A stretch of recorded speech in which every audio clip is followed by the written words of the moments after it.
First Kings chapter 3. Now Solomon made a treaty with Pharaoh king of Egypt and married Pharaoh's daughter. Then he brought her to the city of David until he had finished building his own house, and the house of the Lord, and the wall all around Jerusalem. Meanwhile the people sacrificed at the high places, because there was no house built for the name of the Lord until those days. And Solomon loved the Lord, walking in the statutes of his father David, except that he sacrificed and burned incense at the high places. Now the king went to Gibeon to sacrifice there, for that was the great high place. Solomon offered 1,000 burnt offerings on that altar. At Gibeon the Lord appeared to Solomon in a dream by night, and God said, "Ask, what shall I give you?" And Solomon said, "You have shown great mercy to your servant David my father, because he walked before you in truth, in righteousness, and in uprightness of heart with you. You have continued this great kindness for him, and you have given him a son to sit on his throne, as it is this day. Now, O Lord my God, you have made your servant king instead of my father David, but I am a little child. I do not know how to go out or come in. And your servant is in the midst of your people, whom you have chosen, a great people, too numerous to be numbered or counted. Therefore give to your servant an understanding heart to judge your people, that I may discern between good and evil. For who is able to judge this great people of yours?" The speech pleased the Lord, that Solomon had asked this thing. Then God said to him, "Because you have asked this thing, and have not asked long life for yourself, nor have asked riches for yourself, nor have asked the life of your enemies, but have asked for yourself understanding to discern justice, behold, I have done according to your words. See, I have given you a wise and understanding heart, so that there has not been anyone like you before, nor shall any like you arise after you. And I have also given you what you have not asked, both riches and honor, so that there shall not be anyone like you among the kings all your days. So if you walk in my ways, to keep my statutes and my commandments, as your father David walked, then I will lengthen your days." Then Solomon awoke, and indeed it had been a dream.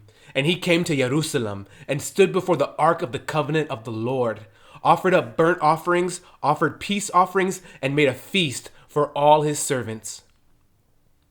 Now 2 women who were harlots came to the king, and stood before him.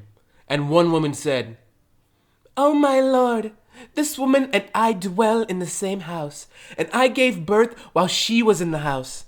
Then it happened, the 3rd day after I had given birth, that this woman also gave birth. And we were together. No one was with us in the house, except the 2 of us in the house. And this woman's son died in the night, because she lay on him. So she arose in the middle of the night and took my son from my side, while your maidservant slept, and laid him in her bosom, and laid her dead child in my bosom. And when I rose in the morning to nurse my son, there he was, dead. But when I had examined him in the morning, indeed, he was not my son whom I had born." Then the other woman said, "No, but the living one is my son, and the dead one is your son." And the first woman said, "No, no, no, no, but the dead one is your son, and the living one is my son." Thus they spoke before the king. And the king said, "The one says, 'This is my son who lives, and your son is the dead one.' And the other one says, 'No, but your son is the dead one, and my son is the living one.'" Then the king said, "Bring me a sword." So they brought a sword before the king. And the king said, "Divide the living child in 2, and give half to one and half to the other." Then the woman whose son was living spoke to the king, for she yearned with compassion for her son. And she said, "O my lord, give her the living child, and by no means kill him." But the other said, "Let him be neither mine nor yours, but divide him." So the king answered and said, "Give the first woman the living child, and by no means kill him. She is his mother." And all Israel heard of the judgment which the king had rendered, and they feared the king, for they saw that the wisdom of God was in him to administer justice. 1 Kings chapter 4.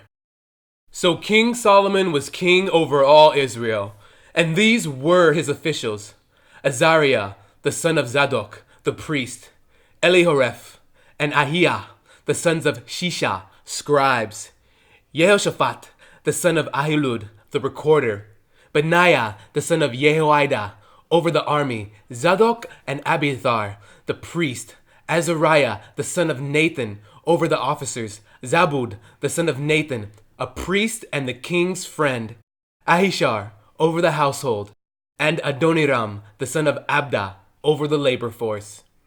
And Solomon had 12 governors over all Israel, who provided food for the king and his household.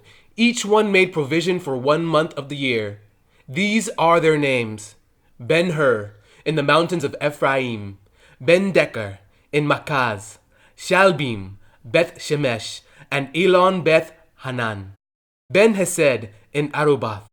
To him belonged Socho and all the land of Hepher; Ben-Abinadab, in all the regions of Dor. He had Taphath, the daughter of Solomon, as wife; Bana, the son of Ahilud, in Tanakh; Megiddo, and all Beth-Shean, which is beside Zeretan, below Jezreel, from Beth-Shean to Abba-Meholah, as far as the other side of Yokneam; Ben-Geber, in Ramoth Gilead.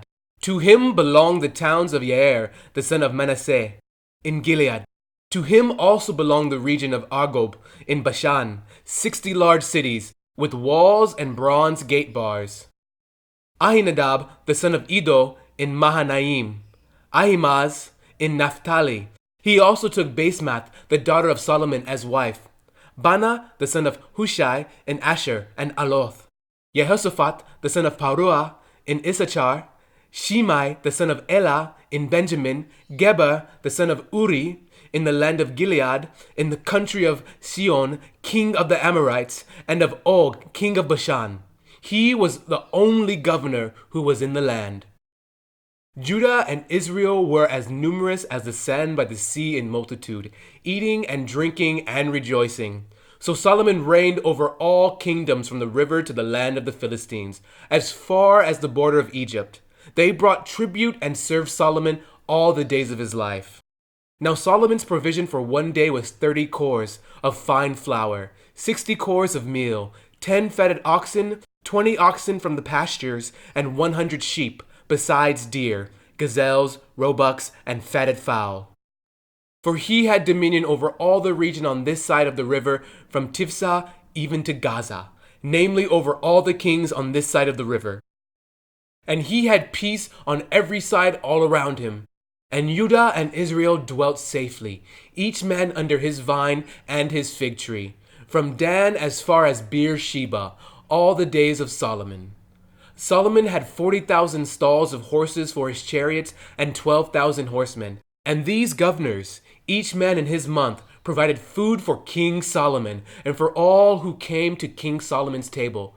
There was no lack in their supply. They also brought barley and straw to the proper place, for the horses and steeds, each man according to his charge. And God gave Solomon wisdom and exceedingly great understanding and largeness of heart, like the sand on the seashore. Thus Solomon's wisdom excelled the wisdom of all the men of the east and all the wisdom of Egypt. For he was wiser than all men, than Ethan the Ezrahite, and Heman, Chalco, and Darda, the sons of Mahol, and his fame was in all the surrounding nations.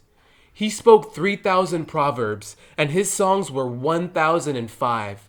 Also he spoke of trees, from the cedar tree of Lebanon, even to the hyssop that springs out of the wall. He spoke also of animals, of birds, of creeping things, and of fish.